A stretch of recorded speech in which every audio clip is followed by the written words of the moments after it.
안녕하세요. 박지숙의 마인드 힐링 시간입니다. 우리는 흔히 마음이 건강하면 행복한 인생을 살 수 있다라고 얘기합니다. 그러나 기본적인 의식주와 돈의 문제가 원만하지 않다면 그것도 정말 어려운 일일 것 같습니다. 그래서 오늘은 우리의 노후를 몸과 마음도 건강하고 자산도 안정되게 풍요로운 삶을 살 수 있는 노하우를 알려주실 최고의 전문가 선생님과 함께 이야기를 나눠보도록 하겠습니다.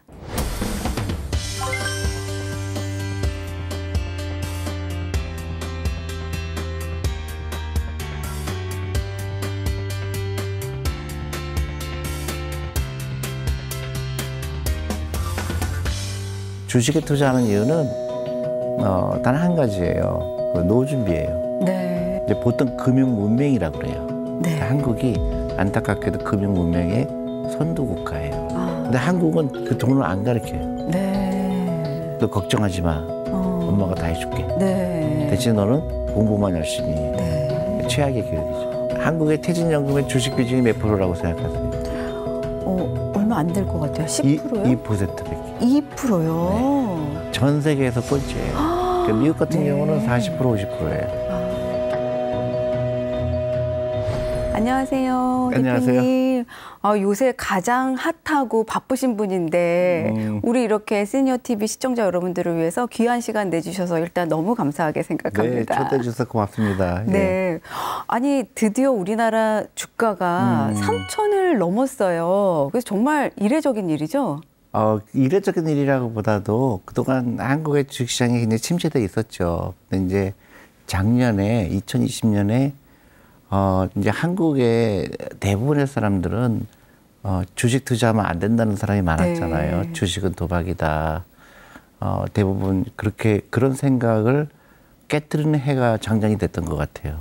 그래서 젊은 사람들 특히 주식이라는 거는 우리가 자본주의 살고 있으면서 가장 기본적인 건데 그동안 우리는 너무 도외시했거나 잘못 이해하고 있었어요. 맞아요. 그 주식에 대한 오해가 많았던 것 같아요. 그렇죠. 그게 이제 깨트려진 거예요, 작년에. 네. 근데 제가 생각할 때는 정말 그 주식에 대한 어떤 오해와 그런 무지를 깨뜨려 주신데 가장 큰 역할을 하신 게 우리 대표님이 아닐까 생각하거든요. 글쎄요. 네. 저는 이제 미국에 살다가 한국에 와서 한국이 이제 이런 금융에 대해서 별로 교육도 안 하고 생각을 안 했던 거를 알고는 있었지만 이 정도인지는 몰랐어요. 네. 그러니까 이제 보통 금융 문명이라고 그래요. 네. 한국이 안타깝게도 금융 문명의 선도 국가예요. 그래서 금융 문명은 대가가 있어요.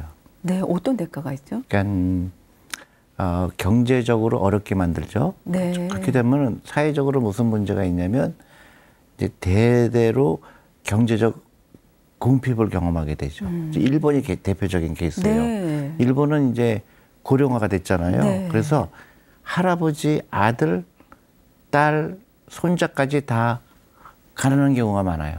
대대로. 그렇죠. 왜냐 오래 사니까. 네. 그리고 애를 많이 안 낳잖아요. 그래서 미리 준비하지 않는 사람. 그 사람들은 그게 이제 금융 문명이라고 얘기도 하고 그래서 경제적 어려움이 대를 잇는 거죠. 그러니까 미국 같은 경우에 이제 슬럼가라고 그러잖아요. 뭐 인종을 꼭 얘기할 필요는 없겠지만은 이제 흑인들이 많이 모여 사는 사회가 계속 가난해지는 이유가 그런 거예요. 사실 우리나라는 이제 일본이랑 비슷하게 점점 고령화되어 가고 있고 자녀도 출산하지 않고 하고 있는데 다른 게 있다면 그럼 우리 이 젊은이들이 지금 주식의 어떤 광풍이라고 할 만큼 네. 이제 조심해야 될 부분도 있어요. 네. 빚을 내서 한다든가 아니면 너무 과도하게 막 단기적으로 큰 돈을 벌 거라고 착각하는 거. 그거는 이제 좋은 방법이 아니죠. 주식은 끊임없이 월급의 일정 부분 내가 노후 준비하기 위해서 투자하는 건데 이제 그동안 사람들은 너무 샀다 팔았다 하는 거를 투자라고 잘못 이해했던 거죠. 거기에 또 익숙해져 있었던 것 같아요. 그렇죠. 그러니까 이제 하지 말라고 그러죠. 네. 근데 그런 게 아니고 그냥 밥 먹듯이 내 월급의 일정 부분 여유 자금으로 주식에 투자한다는 거는 굉장히 좋은 거예요.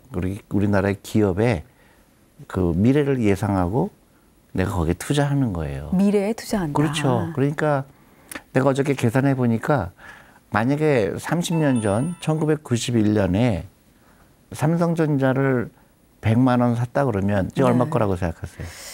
뭐 엄청나게 뛰었겠죠. 200억이요? 비슷해요. 180억. 180억. 그러니까 100만 원을 투자했을 경우에 30년 후에 180억이 된 거죠. 그러니까 누가 유리할까요? 네. 하루라도 일찍 투자하는 사람들이 유리하죠. 맞습니다. 그래서 제가 우리 아이들, 그 청년들 네. 지금부터 투자해라 그렇게 얘기하는 거죠. 그 사실 저는 이제 그 대표님을 오래 전부터 배웠었잖아요. 근데 그 예전에도 정말 대단하다라고 생각을 했던 것 중에 하나가 아무도 그때까지만 해도 막 이렇게 주식에 별로 관심이 없고 주식은 뭔가 이렇게 특별한 사람들을 아니면 뭐 도박적으로 뭔가 이런 사람들만 하고 있는 거다라는 이미지가 강했을 때도 정말 끊임없이 교육하러 다니시고 정말 그 신조를 잃지 않고 하셨는데 그 결과가 정말 요새 보면은 나오고 있는 것 같아서 저도 내심 반갑더라고요. 네, 근데 이제 조심해야 돼요. 왜냐하면 또 3천에서 밑으로 내려가면 또 원망할 거예요. 그래서 이렇게 단기적으로 주식이 올라가고 내려가는 거하고는 상관이 없어요. 네. 그러니까 노후 준비는 반드시 하셔라. 그리고 이제 여기가 시니어 TV니까 또 시니어 되시는 분들도 그럼 나도 투자해야 되는 거 아니냐 네. 이런 분들도 계실 거고 당연히 투자해야 되죠. 그리고 나 혼자만 경제 독립을 이루는 게 아니고 우리 아이들, 손자들 다 같이 지금부터는 부자 되는 습관을 가져야 돼요. 네, 아니 대대로 그 습관을 물려준다라는 그렇죠. 말씀이 정말 인상적인 그렇죠. 것 같아요. 네. 근데 제가 이제 이 존지 사장님 대표님을 안다 뭐 이렇게 제 책 추천사도 써주고 그러셨잖아요. 그러면 사람들이 제일 많이 얘기하는 것 중에 하나가 무슨 주식 사야 되는지 물어봐라 이 얘기들을 하는데 사실 또 우리 시청자 여러분들도 그걸 기대하고 계신 분들이 많으실 거예요. 그렇죠. 아니, 저도 그런 질문 실제로 많이 받는데요. 네. 그런 옳은 방법이 아니에요. 처음에는 무조건 그 주식은 오랫동안 투자해야 되는 것도 중요하고 분산 투자가 해야 되고요. 근데 처음에 알지 못하면서 투자하는 거는 위험하니까 그다음에 좋은 제도가 있어요. 예를 들어 직장인이다 그러면 네. 자기 퇴직연금을 가지고 주식에 투자해야 돼요. 주식형 펀드에. 그다음에 그 처음에 시작하시는 분은 연금저축펀드라는 좋은 제도가 있어요. 1년에 1,800만 원까지 투자할 수 있고. 그러면 세금도 돌려줘요. 그걸로 주식형 펀드에 투자하시는 거고. 네. 1,800만 원 다 채울 필요가 없어요. 오늘부터 그동안 내가 돈이 일하게 하는 거를 미처 몰랐구나. 그러면 하루에 10,000원도 좋고 10만 원도 좋고 돈 생길 때마다 하고요. 그다음에 손자들도 해주는 거예요. 네. 손자들한테 장난감 사주지 말고 펀드를 선물하는 거예요. 네. 그럼 그 아이가 10년 후, 20년 후에 큰 부자가 되죠.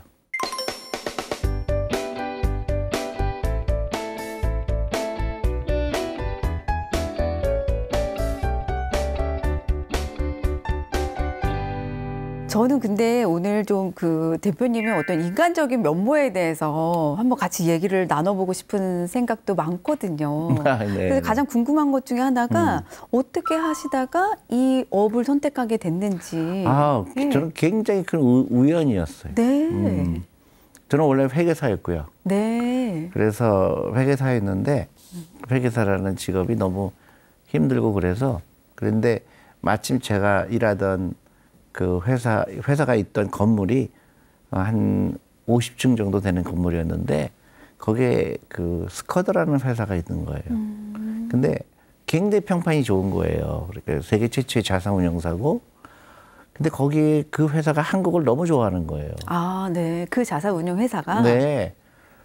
그래서 그 관심을 가졌죠. 그 당시는 미국 말고 해외에 투자하는 게 굉장히 낯설 때예요. 그러니까 미국의 자산운용사도 대부분 미국에만 투자하지 캐나다조차도 잘 투자 안 할 때였어요. 그럼 대표님이 이제 미국에서 이제 근무하실 때 네, 말씀하시는 그렇죠. 거죠? 근데 그 건물에 스커드라는 회사가 네. 있었어요. 그래서 저 회사가 너무 궁금한 거예요. 그래서 전화를 했어요. 그래서 내가 당신네 회사에 관심이 많다. 근데 놀랍게도 와봐라. 네. 그래서 저는 이제 투자에 대한 건 전혀 경험이 없었죠. 근데 그 회사 가서 내 백그라운드 얘기하고 나는 이런 투자하는데 너무 관심을 갖는데 여기서 취직할 수가 없겠느냐. 근데 놀랍게도 그 회사는 제가 너무 놀란 게 어떤 고정관념이 없는 회사였어요. 네. 그 당시에도 이미. 그러니까요. 네. 놀란 거예요. 그래서 그 회사에서 저를 굉장히 이쁘게 봐서 그래서 이래봐라. 그래서 그 당시 이제 코리아 펀드라는 걸 회사가 만들었기 때문에 그거를 15년 동안 운영을 했죠. 우리 대표님께서 네. 그 우연한 듯한 기회. 그렇죠. 그래서 우리 젊은 사람들한테도 제가 계속 얘기하는 게 기존의 틀에 막혀 있지 마라. 네. 원하면 두드려야 돼요. 두드려야 된다. 또 안 되면 안 되는 거고 또 안 되면 안 되는 대로 실망할 필요 없고. 네. 그랬습니다. 그래서 저는 굉장히 운이 좋았죠. 그래서 너무나 많은 사람들을 만나게 됐어요. 큰 그 사람들의 철학, 네. 주식에 대하는 그런 마음, 그 다음에 그 돈이 많은 사람들이 어떤 행동을 하나. 예를 들어서 스커더라는 회사는 원래 그 이름이 길어요. 스커더, 스티븐스 앤 클락이라는 회사. 네. 그래서 스티븐스라는 사람하고 그 스커더라는 사람하고 클락이라는 사람 세 명이 처남 관계예요. 그래서 골프 치다가 네. 이런 비즈니스 아이디어가 있다. 고객이 돈을 벌면 우리도 버는 그런 그 비즈니스 모델을 만들자. 그래서 설립을 했어요. 네. 그랬는데 놀라운 게 두 가지 룰을 그 옛날에 100년 전에 어떻게 이런 생각을 했을까? 첫 번째 룰은 가족은 절대로 회사에 못 들어온다. 네. 그 룰을 정했어요. 가족은 입사 금지. 네, 왜냐하면 똑똑한 사람이 들어와야지 어떤 인적인 관계 때문에 들어오면 회사가 세계에서 가장 훌륭한 회사가 못 된다. 네. 그 다음에 또 재미난 거는 모든 주식은 종업원들한테 나눠줘야 된다. 네. 그리고 은퇴할 때는 다 놓고 나가야 된다. 그 룰을 만들었어요. 그래서 저도 그 회사 들어가서 그 주식을 받게 됐죠. 네. 그래서 그 돈이 크게 됐고, 그래서 그 사람들의 그 정신이 저한테 너무 놀라운 거를 가르쳐 준 거죠. 정말 듣고 보니까 세상에는 우연인 듯한 그 필연이 다 존재하는 것 같습니다. 그럴 수 있죠. 네, 우연인 것 같지만 그 청년의 어떤 호기심과 용기의 두드림이 지금의 어떤 우리나라의 그렇죠. 문명을 깨워주는 저도 금융 문명을. 스커더에서 너무나 놀라운 걸 많이 봤고 네. 그 사람들의 그 철학 그런 것들이 너무너무 감동을 줬기 때문에 저한테 개인적으로 그 럭키하고 네. 감사하고 그래서 이제 한국에 와서 한국에서도 제가 이제 메리츠라는 회사를 운영하면서 닮아가려고 해요. 네. 어떻게 보면 그 대표님의 이 럭키와 감사함을 같이 나누고 있는 시간이네요, 지금은. 네, 뭐 좋게 얘기하면 그렇게 돼요. 아니, 제가 이제 예전에도 우리 그 대표님 사모님 한 번 뵀었잖아요. 근데 정말 깜짝 놀란 게 너무나 멋진 그 도예가 아티스트셨어요. 근데 어떻게 보면 이제 자산 운용을 하시는 분과 예술가의 만남이 되게 상반된다라는 생각이 들었었는데 두 분은 어떻게 해서 만나셨어요? 소개를 받았죠. 근데 이제 너무 좋은 게 예를 들어 두 사람도 전부 돈 만지면 안 좋잖아요. 그렇죠. 그래서 맞아요. 좀 믹스가 잘 돼야지. 네. 도자기로 돈 벌기 쉽지 않거든요. 그렇죠. 거기 돈만 계속 들어가는 업종이죠. 돈만 들어가는 업종이죠. 또 맞아요. 네. 근데 또 그 복잡한 어떤 우리 대표님의 마음을 치유해 주실 것 같아서요. 그렇죠. 맞아요. 네. 도자기를 보면 그 손으로 그 많은 노동력이 들어가잖아요. 그러면서 새로운 작품이 나오니까 그 사실 의미가 크죠. 제가 어떤 방송에서 우연히 봤더니 그 사모님께서 막 이렇게 방송 나가고 이렇게 얘기하시고 하는 거를 싫어한다고 그러시더라고요. 근데 진짜 뭐 이런 악플들 달리는 거 보면 오죽할까 싶기도 정말 그 마음이 너무 그렇죠. 이해가 가더라고요. 마음이 상처를 받죠. 뭐 무시해라 그런 얘기는 많이 하지만 네. 제가 이제 한국의 가장 또 큰 문제 중에 하나가 너무나 많은 사람들이 부동산에 집착해서 네. 저는 이제 부동산 꼭 살 필요 없다. 월세를 살아라 그랬다가 네. 난리가 났군요. 폭탄을 맞았어요. 그 악플에. 그러니까 상처를 받게 되죠. 네. 근데 저는 진심으로 그렇게 생각하고 지금도 그렇게 생각하고 있거든요. 네. 근데 왜 한국은 다른 사람의 생각을 다른 생각을 받아들이지 못할까? 그런 게 좀 안타까우니까 이제 그럴 바에는 뭐하러 그렇게 할까? 힘든 일을 할까? 그런 면에서 이제 좀 저한테 나가지 말라고 그렇게 하죠. 그래서 어떤 때는 이제 몰래 나가요.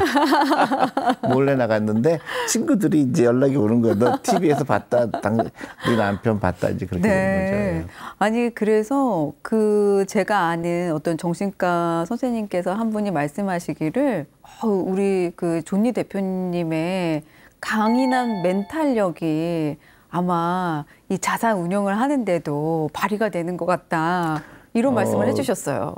그런 것들이 있죠. 중간에 이제 예를 들어서 수익률이 맨날 좋은 건 아니거든요. 어떤 해는 좋고 어떤 해는 나쁜데 중간에 내가 믿는 거를 실행할 때 투자하신 분들은 그걸 못 기다려요. 네. 그래서 1년에 수익률이 나쁘고 혹시 2년도 나쁘고 그러면 막 공격을 당하잖아요. 네. 근데 한 5년 지나면 다 문제가 풀어지는데 그렇죠. 2년 동안에 굉장히 괴롭힘을 당하죠. 그럴 때 그러면 그 사람들이 원하는 대로 하는 게 좋을까? 아니면 내가 생각하는 거를 그 사람들을 위해서 내가 믿는 거를 행하는 게 좋을까? 이제 그런 이제 갈등이 있죠. 이제 네. 많은 그 펀드 매니저들이 똑같이 갖는 그죠. 근데 결국은 자기가 믿는 대로 해야지 되는 거예요. 내가 가지고 있는 그럼요. 소신대로. 나는 그게 맞는다고 생각하는데 이 투자하신 분들이 막 괴롭힐 때 그럼 이 사람들이 하는 대로 할까? 그런 갈등도 생길 수 있죠. 네, 맞습니다. 제가 배운 5, 6년 동안 한 번도 제가 뵙기에도 정말 그 소신이 흔들리지 않는 걸 보았습니다. 그래서 그간 이제 어떻게 보면은 5, 6년 동안은 아까 말씀하셨듯이 금융 문맹 국가에 우리나라에 정말 교육하고 이러는 거에 매진을 하셨잖아요. 그러면 이제 앞으로는 어떻게 하실 건지에 대한 어떤 우리 대표님이 갖고 계신 어떤 삶의 방향성, 목적이 있을까요? 저는 이제 그런 대한민국 앞으로 10년, 20년의 대한민국의 모습이 어떻게 될까? 근데 저는 미국에 있을 때 제가 일하던 스커드에서 많은 전문가들이, 투자 전문가들이 일본은 망할 거라고 예측을 했어요. 네. 30년 전에. 네. 일본은 안 될 거다. 네. 근데 너무너무 정확하게 맞은 거예요. 그러니까 여러 가지 이유가 있죠. 일본의 교육 시스템. 교육 시스템. 네. 그러니까 시험으로 봐서 하려고 그러는 거. 그리고 똑같은 생각을 강요하는 문화. 네. 그래서 왕따 문화가 많잖아요, 일본은. 네. 나랑 틀리면 괴롭히잖아요. 그쵸. 그래서 다른 생각을 갖는 거를 차단해 버리잖아요. 그러니까 잘못된 길이 갈 때 그 반대 생각을 갖고 있는 사람이 해서요.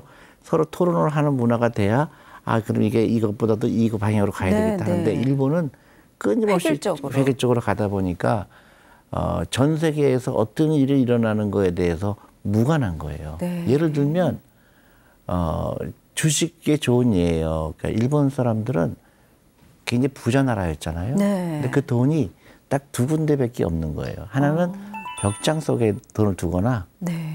아니면 부동산에 투자하거나 주식에 투자하는 거 자본주의를 이해하지 못했던 거예요. 그 결과 일본은 30년 내내 하락을 겪었죠. 앞으로도 희망이 없어요. 그러면 일본의 주식시장은 지금 이렇게 막 활성화되어 있지 않나요? 그러니까 30년 전에 그 가격을 회복 못하고 있어요. 그래요? 네. 그런 거에 비하면 우리나라는 아주 역동적이군요. 아직 역동성이 있는 거죠. 근데 안타까운 거는 이제 한국이 무섭게 일본을 따라가고 있어요. 그렇죠. 그래서 제가 급한 거예요. 제발 일본 따라가면 망한다. 네. 그래서 제가 부동산에 집착하지 마라. 네. 그리고 부동산 비중이 재산에 너무 많다. 예를 들어서 시니어 방송이잖아요. 네. 그럼 이제 여기 보시는 분들이 연세가 드신 분들이 이제 생각을 해야 돼요. 그렇죠. 대부분의 자산이. 그렇죠. 굉장히 위험하죠. 네. 인구가 변화가 생기고 고령화가 되면서 일본 같은 경우는 지금 세 채 중에 한 채가 빈집이잖아요. 근데 반드시 일본처럼 안 되더라도 많은 기운을 줄 수가 있죠. 네. 내 재산의 80%가 부동산에 있는 거는 내 노후에 심각한 문제가 생길 수가 있는 거죠. 다양하죠. 맞아요. 주식에도 있고 네. 부동산에도 있고 또 현금에도 있고 여러 가지 믹스가 돼야 되겠죠. 그게 굉장히 중요해서 제가 부동산에 집착하지 말아라. 네. 그 젊은 사람들 부동산에 안 사면 무슨 큰 일이 난 것처럼 생각하잖아요. 그쵸. 절대 그러지 말아라. 주식에 투자하는 게 낫다. 네. 작은 돈으로 할 수 있고 오랫동안 할 수 있고.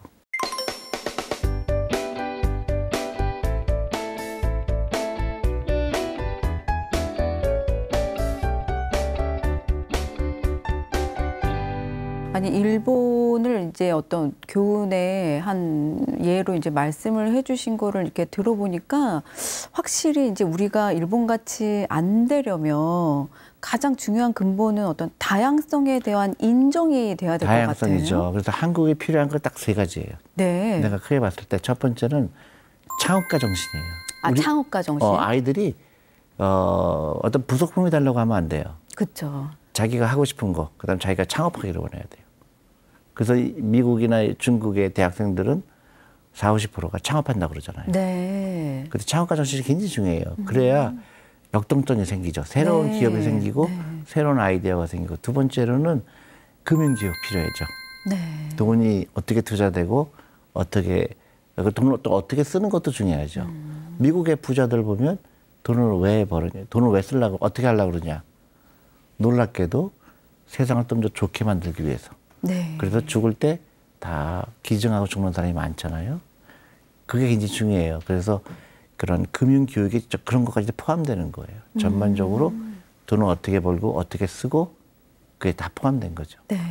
세 번째로는 아까 다양성 말씀하셨잖아요. 그러니까 미국 같은 경우는 다양성을 하기 위해서 기업에서 어떤 고위층을 이제 승진시킬 때 인종, 네. 그리고 남녀, 네. 그거를 계속 늘려요. 밸런스를 맞추기 네, 위해서. 그래서 그 다른 인종, 그 다음에 근데 이제 한국은 인종이 이제 대부분 우리 같은 네. 그거니까 그거는 큰 이슈가 안 되는데 남녀, 네. 그 여성의 굉장히 그 생각을 많이 해야 돼요. 여성 인력을 네. 활용할 수 있어야 돼요. 그래서 일본은 그거를 못했기 때문에 나중에 지금 와서 여성 인력을 하려고 노력을 많이 해요.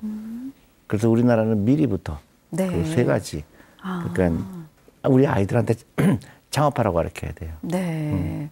듣고 보니까 어떤 생각이나 여러 가지 필드에서의 다양하게 우리가 조금 생각하고 사고하고 일하는 것이 되게 중요한 것 같습니다. 그럼요. 그리고 이제 제일 안타까운 거는 우리 아이들한테 그 창업해서 부자가 되라고 안 가르쳐요. 네. 그러니까 무조건 공부 잘해라. 공부 잘해라 아니면 요새는 또 다 아이돌, 연예인 되고 싶어 하고 그러잖아요. 그러니까 그렇게 하면 안 돼요. 다양성이 있어야 되겠죠. 맞아요. 그다음에 그 다양성을 있으려고 그러면 뭐냐면 잠을 많이 자야 돼요. 네. 그러니까 학원 가면 안 돼. 학원 가는 돈으로 아이들한테 그 주식을 사주거나 펀드를 사주는 게 훨씬 낫죠. 우리가 살아보니까 사실 그때 뭐 학창 시절에 점수, 뭐 시험 이런 거는 크게 그때 중요한 것만큼 중요하지가 않잖아요. 부자 되는 거하고는 전혀 관계가 없죠. 맞습니다. 그 당시에 오히려 말썽 피웠던 아이들이 지금 다 부자가 돼 있죠. 그러면 사실 누구나 다 이제 또 부자는 되고 싶어 하지 않아요? 그 부자의 기준이 뭘까요? 부자는 내가 10억이 있어야 부자고 100억이 있어야 부자가 아니고 네. 내가 돈으로부터 독립할 수 있는지. 돈으로부터 독립해라. 그럼요. 부자라는 거는 단순히 돈이 많은 게 아니에요. 돈이 많은 사람이 부자가 아닌 경우가 많죠. 그렇죠. 네. 돈은 많은데 어떻게 쓸 줄을 모르고 그냥 내가 모으는 거에만 관심 있는 사람은 부자가 아니죠. 네. 네. 진짜 부자는 돈에 대한 철학이 확고하고 그다음에 그렇지만 돈이 없으면 내가 아쉬운 소리 해야 되잖아요. 그리고 내가 은퇴를 했는데도 내가 다른 직업을 택해야 된다 그러면 불행하죠. 네. 근데 한국이 세계에서 1등이에요. 어떤 게 1등이죠? 그러니까 은퇴하고 나서 다른 직업이 있어야 되는 거예요. 먹고 살기 위해서. 네. 끔찍하죠.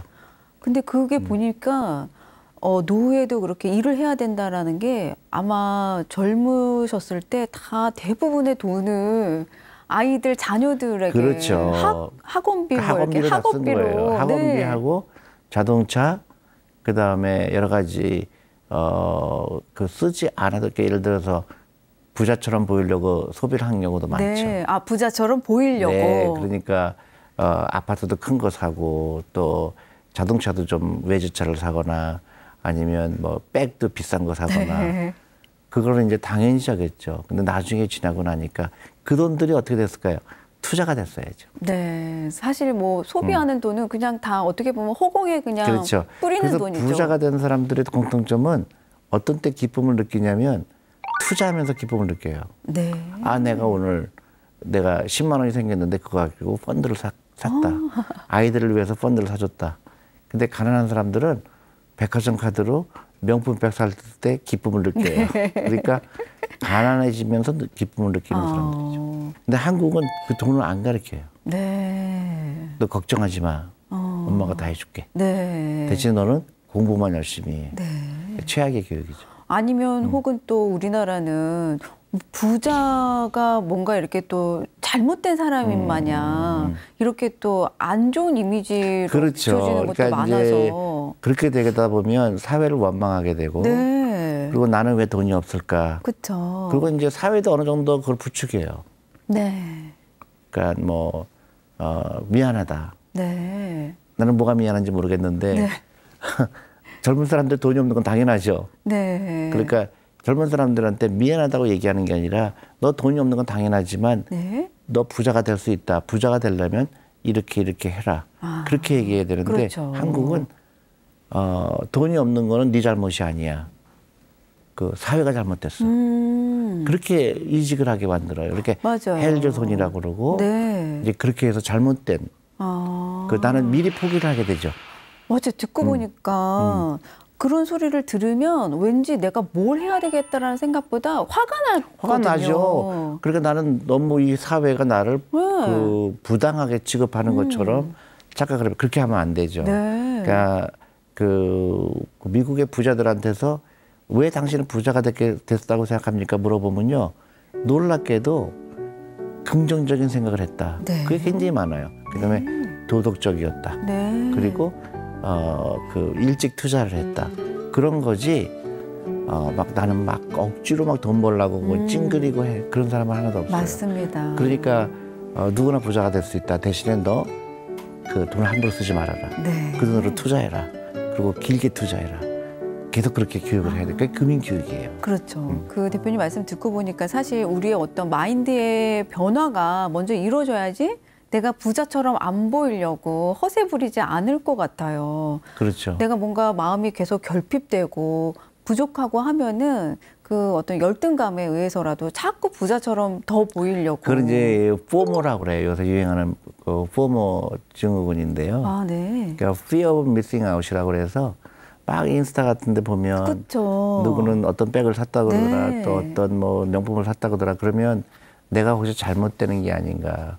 그래서 그거를 따라하게 되고 그러면 같이 가난해지는 거거든요. 네. 그래서 joy of 그 missing out이라는 말이 생긴 게 즐거워해라. 네. 저 사람은 명품이 있지만 너는 없는 걸 즐거워해라. 대신에 너는 그 돈으로 투자가 돼 있지 않느냐. 그쵸. 그러니까 나중에 누가 더 부자가 될까. 네. 그래서 남들과 다른 거를 즐겨라. 아. 그게 제가 얘기하는 거예요. 그러니까 이게 그냥 만약에 저 사람이 명품 가진 거 부러워하지 말고 너 그 있는 그대로에 만족해. 이렇게 하면 약간 수긍이 안 될 수도 있지만 대표님이 가르쳐 주신 것처럼 저 사람은 백을 사서 소비했지만 나는 나의 자산이 지금 이렇게 열심히 불어나고 그렇죠. 있어. 맞아요. 라는 생각을 가지고 있으면 그렇죠. 그러한 결핍이나 부러움 대신에 자기 그렇죠. 스스로의 만족과 여유감과 자신감이 근데 생길 것 그게 이제 같아요. 10년, 20년, 30년 가면 그 부의 차이가 네. 무지무지 커요. 그러니까요. 예, 백을 산 사람과 백을 살 돈으로 주식에 투자한 사람의 차이는 너무너무 커지죠. 네. 근데 그걸 이해한 사람과 이해하지 않은 사람의 차이가 네, 있죠. 네. 아까도 이제 잠깐 말씀해 주셨지만 우리 그 시니어분들이 자녀들한테 이제 많은 돈을 쓰시느라고 사실 노후 준비가 잘 안 되어 있는 분들이 많잖아요. 특히 이렇게 우리나라 어떤 그 시니어 분들이 노후의 어떤 자산 형성에 어려운 이유가 또 다른 게 있을까요, 혹시? 노후 준비 안 된 거의 90% 확률이 아이들한테 돈을 다 쓴 거예요. 그리고 또 이해가 안 가는 게 공부도 다 시켜주고 사교육도 다 해주고 집까지 사줘요. 네. 네, 그거는 지극히 잘못된 거예요. 그러니까 아이들은 옛날하고 틀리죠. 옛날에는 아이를 많이 낳았죠. 그리고 사망을 일찍 했어요. 그래서 그 부모님 모시는 게 큰 문제가 안 됐지만 지금은 1명, 2명 낳잖아요. 네. 근데 그 아이들이 경제적으로 나를 도와줄 수가 없어요. 네. 그거를 인정하면 지금부터 그 아이들한테 돈을 버는 방법을 가르쳐야지. 돈을 주면 안 돼요. 네. 돈을 버는 걸 가르쳐주고 라이프 스타일 가르쳐줘야지. 그리고 미국처럼 18살 되면 이제 너는 어른이니까 내가 너 이상 도와줄 수 없다. 그게 자연스럽게 돼야 돼요. 그렇지 않으면 다 망해요.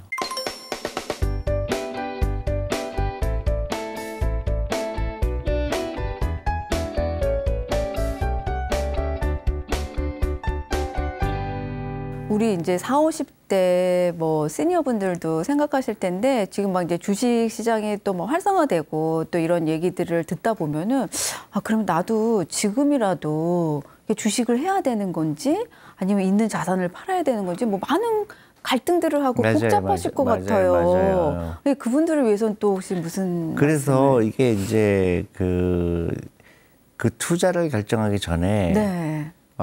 이제 우리가 영어로 파이낸셜 피트니스라는 말을 많이 써요. 아, 파이낸셜 피트니스. 피트니스요. 그러니까 사람마다 틀리잖아요. 네. 그러니까 건강 상태가 중요하잖아요. 그래서 우리가 건강을 중요시하게 되겠다. 내가 건강해져야 되겠다.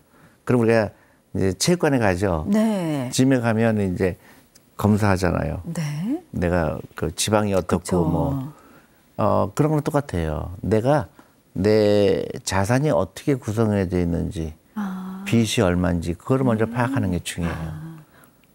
그래서 내가 만약에 그 빚이 있는데 그 빚이 나쁜 빚인지 비싼 빚인지 또 있어요. 나쁜 빚들은 뭐냐면 소비를 하기 위해서 생긴 빚. 네. 백화점 카드 그것부터 갚아야 돼요. 네. 투자하기 전에. 빨리 나쁜 빚부터 청산을 하고. 그렇죠.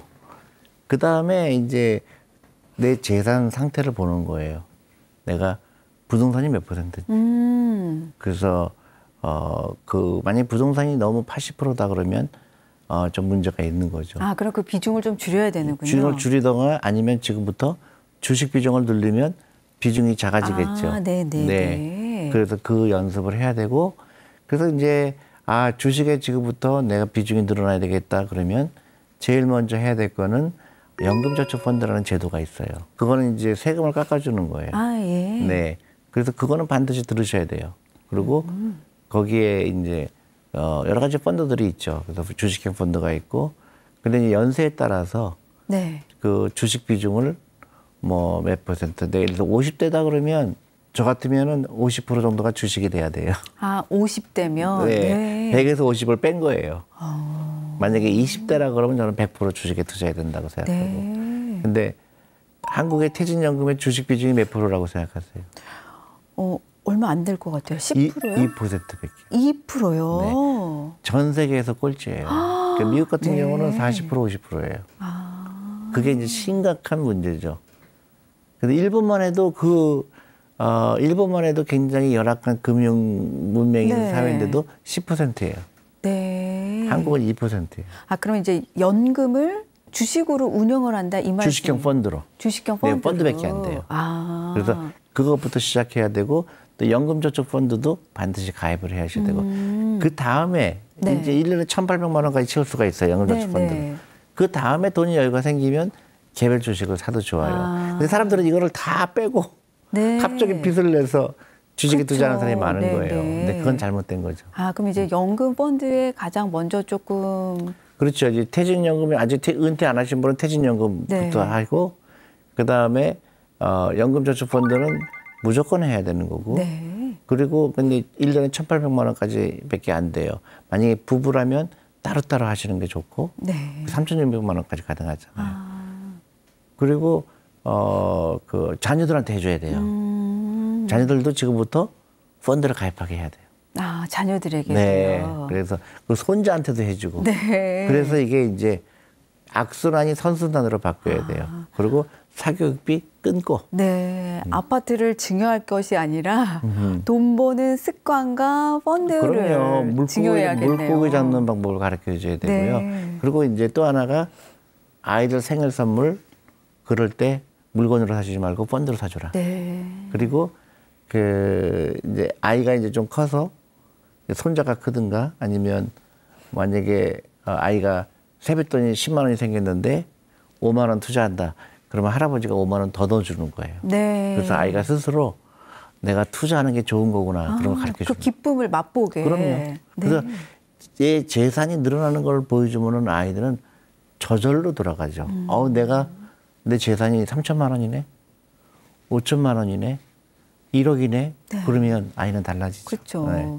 그래서 사실 저 같은 경우도 제가 막 이제 숫자나 뭐 전혀 이런 거에 문외한이었는데 대표님 처음 뵀을 때 펀드 들으라고 하셔가지고 펀드를 들었었거든요. 근데 그때만 해도 그냥 뭐 이거 해가지고 뭐가 어떻게 되겠어 했는데 시간이 그냥 정말 나도 모르게 이렇게 지나고 자동적으로 계속 펀드에 투자가 되다 보니까 수익률이 좋게 잘 나고 있더라고요. 수익률도 그렇지만은 수익률이 좀 나쁘더라도 이게 늘어나는 걸 보게 되죠. 맞아요. 근데 결과적으로는 부동산보다 훨씬 높은 수익을 얻을 수밖에 없어요. 네. 주식이. 네. 그건 자본주의의 가장 기본 원리예요. 기업에 투자한 게 당연히 부동산보다 높게 올라가게 돼 있죠. 네. 사장님의 가장 그 지론 중에 하나는 이제 장기 투자시잖아요. 근데 장기 투자의 명암에 대해서 또 말씀들을 많이 하세요. 근데 이제 여전히 장기 투자에 대해서 적극 지지하시는 거죠? 당연하죠. 그러니까 그 이제 많은 부정적인 얘기들이 있죠. 미국은 장기 투자가 되지만 한국은 안 된다든지, 네. 뭐 다 부질없는 얘기예요. 주식에 투자한다는 거는 나한테 엄청난 희망을 주는 거예요. 특히 아이들은. 네. 내가 그 자본가가 되는 걸 가르쳐 줄 거거든. 내가 어떤 기업을 갖고 있다는 얘기는요. 내가 주식을 갖고 있다는 얘기는 내 그 기업의 소유를 산 거예요. 네.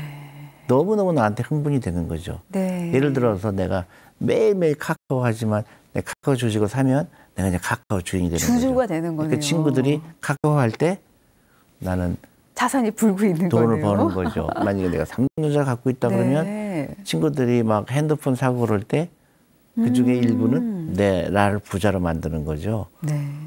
또 네이버도 될 수가 있고 아니면 게임 회사가 될 수도 있고 뭐 테슬라가 될 수도 있고 애플도 될 수도 있고 코카콜라가 될 수도 있고 너무너무 많죠. 네. 그걸 아이들이 그걸 소유하고 싶어 해야 되죠. 아니 듣고 보니까 정말 그 어떤 세상을 바라보는 관점 자체가 바뀔 것 완전히 같아요. 달라지죠. 그러니까 테슬라의 일론 머스크라는 사람은 어떻게 해서 저런 생각을 했을까. 네. 그 주식을 갖고 있는 사람은 일론 머스크의 그런 비전을 보고 산 거잖아요. 네. 그럼 나도 커서 저렇게 돼야 되겠다. 자연스럽게 생각이 들죠. 근데 한국은 안타깝게도 그거를 다 도외시하잖아요. 국영수만 공부해라 그러잖아요. 네. 아니 테슬라 전기차를 사고 싶어하고 코카콜라 그러면 콜라를 마시고 싶어 하는 거죠. 그렇죠. 네. 콜라를 마시는 건 좋은데 그 일정 부분을 내가 그렇죠. 코카콜라를 사는 게 맞아요. 그 현명한 사람이죠. 생각의 어떤 관점과 폭을 그렇죠. 넓혀서. 그러니까 그 콜라만 사 먹는 사람은 가난할 수밖에 없지만 일정 부분은 코카콜라 주식을 산 사람은 부자가 될 수가 있는 거죠. 네. 거기서 갈림길이 떨어져요. 그러면 이제 또 요새 약간 이제 아까도 말씀해 주셨지만 부작용으로 이제 막 너무 또 막 너도 나도 주식을 하다 보니까 잘 공부하지 않고 막 덤벼드는 사람들도 많은 것 같아요. 이 초보자분들에게 가장 유의해야 할 점이. 그러니까 절대로 빚내서 하면 안 되고요. 빚내서 하지 그리고 처음에 마라. 펀드부터 하시고 아까 얘기했던 네. 연금저축펀드 그 1년에 1,800만 원까지 그거 채우는 것부터 시작해라. 안 채워도 좋아요. 네. 그러니까 400만 원까지 투자하게 되면 또 해금도 돌려줘요. 그래서 400만 원이 투자하면 어떻게 되죠? 하루에 10,000원이에요. 네. 그러면 어떻게 해요? 라이프 스타일을 바꿔야 돼요. 그렇죠. 함부로 사 먹는 커피만 끊어도 400만 원 만들 수 있죠. 네. 또 자동차가 정말 필요한지 아니면 내가 다른 데 줄일 부분이 없는데 그걸 투자로 바꾸는 거예요. 소비를 투자로 바꾸고 그다음에 명품 백 사는 거, 명품 뭐 옷을 사는 거 네. 이제부터는 투자로 바꾸는 거죠. 네. 그게 라이프 스타일이에요. 맞아요. 그리고 부자처럼 보이지 말아라. 가난하게 보여라. 네. 그리고 부자가 되라. 그러니까 부자처럼 보이지 말고 부자가 되라는 거예요. 그렇죠. 부자처럼 보이지 말고 진정한 부자가 되어야 그렇죠. 된다. 그게 이제 나 혼자 하는 게 아니라 오늘 온 가족, 네. 내 손자도, 우리 아버님도 다 같이 하는 거죠. 네. 그래서 최근에 저희한테 찾아오시는 분들이 어떤 이제 젊은 부부가 우리 아버지 아빠 노 준비 안 된 것 같다. 네, 세상에. 그래서 같이 하고 싶다. 그런 분들 굉장히 많아요. 네. 그다음에 내가 왜 이거를 모르고 살았는지 모르겠다. 그게 대단하죠. 그럴 때 정말 보람이 있으시겠어요. 그럼요. 근데 이제 요새 이렇게 막 주가가 3천씩 가고 이렇게 하다 보니까 이제 저 같은 문외한 사람들도 이거 주식을 해야 되는 거 아니야? 이런 생각이 또 들다가도 너무 또 이제 우리가 꼭지점이라고 그러잖아요. 괜히 내가 뭘 잘 모르면서 그게, 올라타나 이런 갈등이 물론 돼요. 그런 질문이 많아요. 네. 근데 내가 대답은 이거예요. 주식에 투자하는 이유는 단 한 가지예요. 그 노후 준비예요. 네. 그러면 내가 예를 들어서 40이다. 그러면 한 20년 남았죠? 그럼 20년 동안 주식을 사야 될 거잖아요.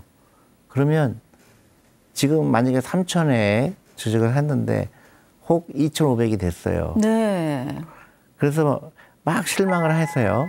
근데 저는 이해가 안 가는 거예요. 정말 너무 좌절할 것 같거든요. 근데 그게 너무 이해가 안 가는 게 내가 이렇게 얘기를 하죠. 그러니까 예를 들어서 어떤 분은 저를 찾아와서 대표님 덕분에 주식을 투자했는데 네. 20% 벌었어요. 감사합니다. 근데 내가 좀 안타까운 거예요. 그래서 얼마 투자하셨어요? 1,000만 원 투자했습니다. 네. 그래서 1,000만 원에서 20% 벌어졌으면 얼마죠? 200만 원 버는 거네요. 그럼 200만 원 가지고 노후 준비 됐어요? 그랬더니 그분이 아니죠. 네. 근데 왜 좋아하십니까? 그러니까 아직도 도박으로 생각하는 거예요. 머니 게임으로 생각하는 거예요. 근데 예를 들어서 어저께 내가 시작을 했는데 10,000원 주고, 그러니까 예를 들어 어떤 주식을 10,000원 주고 샀는데 8,000원이 됐어요. 근데 나는 노후 준비잖아요. 네. 꾸준하게 사야 되잖아요. 그럼 8,000원에서 사면 되죠. 또 10,000원에서 사고 12,000원에서 사고. 네. 사람들은 그 타이밍을 맞추려고 그래요. 네. 그거는 내가 맞아요. 노후 준비하는 거는 서울에서 부산 가는 거랑 똑같아요. 부산에 도착해야 되잖아요. 근데 사람들은 언제 출발할까를 그렇게 걱정하는 거야. 오늘 출발할까 내일 출발할까. 그게 잘못된 거죠. 네. 오늘 출발해야 되고 그다음에 끊임없이 가야 되는 거죠. 네. 끊임없이 사야 되는데 사람들은 100m 달리기를 하듯이에요. 네. 그래서 막 수익률이 얼마냐. 그렇죠. 수익률은 거기에 막 연연하게 돼서. 수익률은 아무런 의미가 없죠. 내가 20년 후에 그래서 이렇게 얘기를 해야 돼요. 대표님 덕분에 내가 주식이나 펀드에 투자했습니다. 내가 하루에 10만 원씩 하고 있어요. 그게 답이에요. 네. 근데 수익률이 얼마요? 얘기하는 순간 아이고 이거 큰일 났구나 그렇게 생각해요. 교육의 부작용이군요. 그렇죠.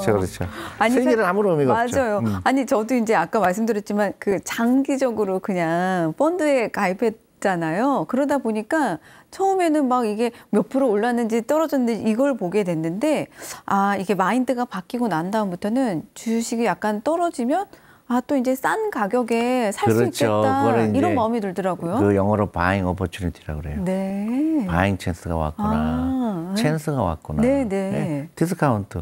박앤세일하는 거예요, 주식이. 네.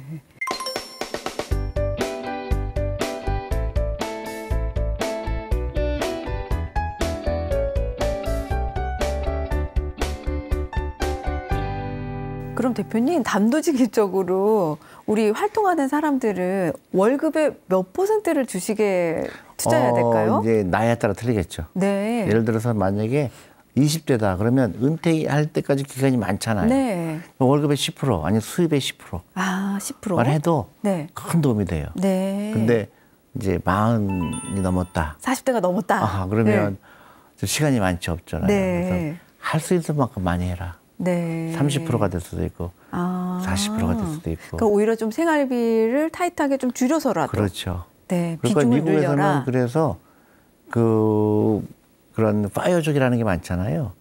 그래서 막 월세 내는 것도 아까워서 네. 부모님 집에 들어가는 사람도 있고 도시락 싸고 다니고 부자가 되고 싶어서 그게 굉장히 많이 늘었어요. 네. 욜로의 소확행의 반대 개념이죠. 그 젊은 사람들이, 미국의 젊은 사람들이 내가 빨리 부자가 되겠다.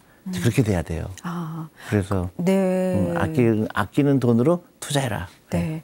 20대 때는 한 10% 정도도 적당하지만 40대가 이제 넘어가면서부터는 좀 비중을 30, 늘려라. 40%는. 정말 좋은 말씀이신 것 같아요. 우리나라도 이제는 정말 소확행, 욜로족에서 어떤 주식이나 펀드에 투자하는 사람들이 많이 늘어난 것 같습니다. 그래서 제가 마지막으로 말씀드리는 거는 이제 제가 하고 싶은 일은 네. 미국에서는 이제 유태인들이 13살부터 투자를 해요. 그래서 저는 한국에서 1살부터 투자하는 거를 캠페인을 하고 있어요. 1살부터. 네, 그래서 제가 산후조리원에 다 지금 연락을 하고 있고. 세상에나. 네, 지금은 다 거절을 당하고 있지만 네. 어쨌든 그게 이제 결국 결실을 맺을 거다. 네. 1살 때부터 투자한 아이는 가난하게 되고 싶어도 가난할 수가 없어요. 네. 가난하게 되려고 노력을 해도 부자가 될 겁니다. 그래서 그 캠페인을 대한민국이 해야 돼요. 그러면 일본하고 역전되는 거죠. 네. 아니 대한민국을 부자로 만들어 주시는데 일조를 하고 계시는 분 같아서 오늘 정말 깊은 울림과 감사함이 함께 공존하네요. 감사합니다. 네, 귀한 시간 내주셔서 감사합니다. 네. 여러분들 오늘 어떠셨어요? 저는 오늘 이 시간을 함께 하다 보니까 역시 부자가 되는 것도 마음이 건강하고 행복해야지만 기본이 되는 것 같습니다. 오늘 이 시간을 통해서 여러분들이 몸과 마음도 부자가 되시고 자산도 부자인 행복한 날들 되시길 바라봅니다.